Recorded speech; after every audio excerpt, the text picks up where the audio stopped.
અમારે ઘરે હમણાં ટેલિવિઝન ચેનલ રિપેર કરવાવાળા એક ભાઈ આવ્યા, બહુ રસપ્રદ. તમે એને જોઈને જ સમજાય કે આ કંઈ બહુ ભણેલા નહીં હોય. અમારી ચેનલ બગડી ગયેલી ને ટીવી એ મારો એકમાત્ર વ્યસન છે, કારણ કે હું થાકી પાકીને ઘેર આવું પછી હું સાવધાન ઇન્ડિયા જોઉં એટલે હું સૂઈ જાઉં. એટલે એ એક મારી એવી પેલી છે કે Savdhaan India works for me like a lullaby. ધીમે ધીમે મને ઊંઘ આવવા માંડે એ ચાલુ થાય એટલે, કેમ કે મગજ નહીં વાપરવાનું. એટલે એ ભાઈને મેં કીધું કે મને ગમે એમ કરીને આજે ટીવી તો ચાલુ કરવું જ પડે. એટલે એ ચેનલની કે માથાકૂટ કરતા હતા, એમાં એમણે મને કીધું કે તમે શું જુઓ છો? એટલે મેં કીધું સાવધાન India.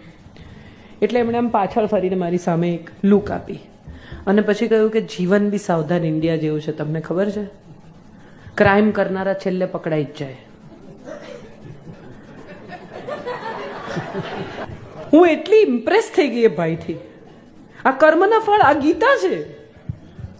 What he said was Gita in one line. કે તમે ખરાબ કામ કરો તો તમે છેલ્લે પકડાઈ જાઓ. આ સાવધાન ઇન્ડિયા શીખવે છે અને કૃષ્ણ શીખવે છે કે તમે કર્મ કરો એનું ફળ તમને મળ્યા વગર રહેતું નથી. આ ભાઈથી હું ઇમ્પ્રેસ થઈ ગઈ કે એમણે પોતાની વાત સૌ સાદગીથી કહી દીધી.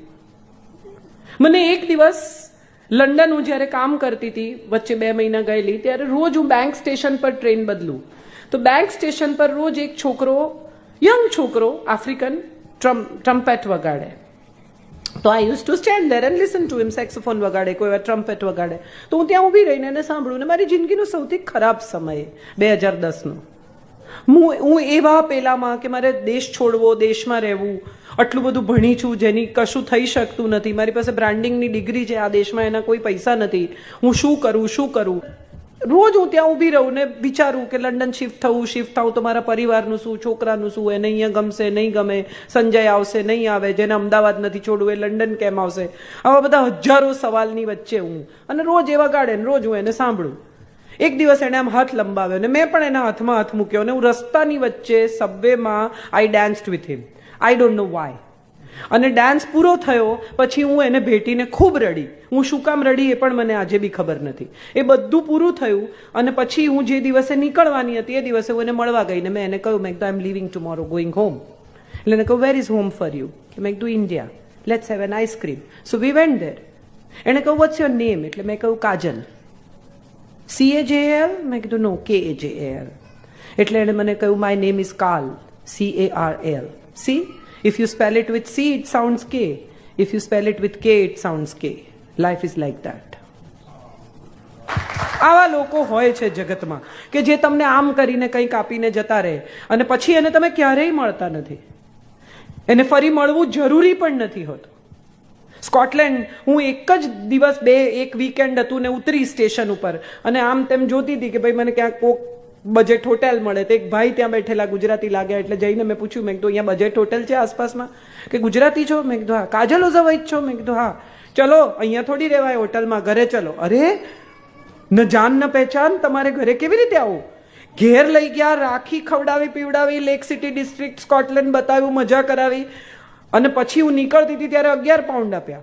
એટલે મેં કીધું શેના તમે મને પૈસા આપો છો? તો કે અમારા ઘરેથી દીકરીઓ ખાલી હાથે ન જાય.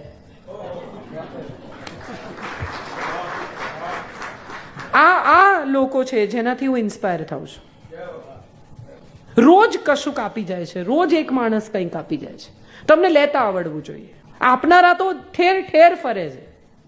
એ તમને લેતા નથી આવડતું માટે હું માનું છું આપણા સુધી કંઈ આવતું નથી. આપણે દરવાજા બંધ કરીને બેઠા છે, આપણને કંઈ જોઈતું જ નથી, આપણને બધું આવડે છે. એક ઝેન ગુરુએ શિષ્યને કહ્યું કે આ કપમાં ચા રેડ. એટલે પેલા કહ્યું, નહીં રેડી શકાય. કેમ? તો કે ભરેલો છે. રેડું તો શું થાય? તો કે છલકાય. તો કે જ્ઞાનનું બી એવું જ છે, ખાલી થાય તો ભરાઈશ. તમે વિચારો અત્યારે આ બધી ગર્ભ સંસ્કારની કથાઓ, આપણે કેટલી બધી ક્લાસીસ ચાલે ને આમ થાય ને પેલું થાય ને ગર્ભ સંસ્કાર શીખવાડે. કૃષ્ણની માએ કેવા ફફડતા જીવે 9 મહિના કાઢ્યા હશે. એના ગર્ભમાં તો ભય સિવાય કંઈ નથી. 7 બાળક જેના મારી નાખ્યા છે નજર સામે, એ માએ 8મી પ્રેગ્નન્સી કેવી વિતાવી હશે? રોજ સવારે ઉઠીને એમ થાય માન નાખશે. અને ભયનું સંતાન કેવું નિર્ભય છે સાહેબ. એવું કંઈ નથી કે ક્યાંથી શું આવે છે. અગત્યનું એ છે કે તમારા જન્મ અને તમારા મૃત્યુની વચ્ચેની જિંદગી તમને જે સોંપી છે એનું તમે શું કરો છો. કોરો કાગળ બધાને આપે અને એમ કે તમને જે દોરવું હોય દોરો. કોઈ પણ બે જણાનું ડ્રોઈંગ સરખું નહીં હોય. No two people will be the similar in doing what they are asked to be done. કોઈની જિંદગી સરખી નથી હોતી. આપણને બીજાની સરખામણીએ આપણું દુઃખ વધારે લાગે છે અને સુખ ઓછું લાગે છે. આ આપણો પ્રોબ્લેમ છે કે આપણું સુખ બીજાની સરખામણીએ ઓછું છે ને આપણું દુઃખ બીજાની સરખામણીએ વધારે છે. કૃષ્ણએ કોઈ દિવસ નથી કહ્યું હું દુઃખી છું. કોકને તમે પૂછો તો બહુ મજા આવે કે શું તમારું નામ બધું બરાબર ને? અરે બેસો બેસો, તમને કહું, સાવ નાનો હતો ને ત્યારે મારા મા બાપ મને મૂકી આવ્યા. અહીંથી ચાલુ થાય આમ તો કથા. પછી ગર્લફ્રેન્ડને છોડી દેવી પડી. પછી મામાને મારા હાથે માર્યો બિચારો. હવે મને એમ થાય છે કે ભૂલ જ થઈ ગઈ. આવી કથા કહી જ શકાય જે મળે એને. પણ એ કોઈ દિવસ પોતાની પીડાની કથા નથી કરતો, બીજાની પીડા હરે છે સાહેબ. જે એને અડે, જે એની નજીક જાય, જે એની આસપાસમાં હોય, એ બધાની ભીતર ઉજાસ કરવાનું કામ કરે છે કૃષ્ણ. તમસને દૂર કરે છે. મથાવ બધું મથીને જે નીકળે, પેલા દૂધનું દહીં થાય, દહીંની છાશ થાય, છાશમાંથી નીકળે માખણ, એ કૃષ્ણને પ્રિય છે. માટે હું માનું છું કે આ ભાગવત કથા જે તમે સાંભળી રહ્યા છો રોજ,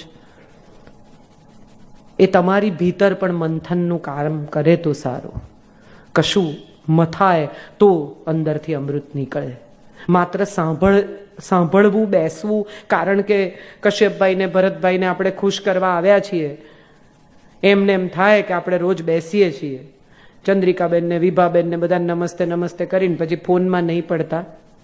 હમણાં એક કાર્યક્રમમાં મેં બાપુને ત્યાં પણ આ કિસ્સો કહ્યો હતો કે એક કાર્યક્રમ હતો, એમાં પોડિયમ બહુ ઊંચું હતું. એટલે બધા પુરુષો આવીને મારી પહેલા બોલ્યા કે કલેક્ટર હતા અને બીજા કોઈક ભાઈ હતા અને ત્રીજા ભાઈ હતા, બધા બોલી લીધું. પછી મારો વારો આવ્યો એટલે હું આવી એટલે ધમાધમ થઈ ગઈ, પોડિયમ ખસેડો, પોડિયમ ખસેડો. એટલે મેં આવીને કહ્યું, મેં કીધું આના પરથી આપણે એક વાત સમજી શકીએ કે સ્ત્રી માત્ર સાંભળવાની નહીં, જોવાની પણ ચીજ છે.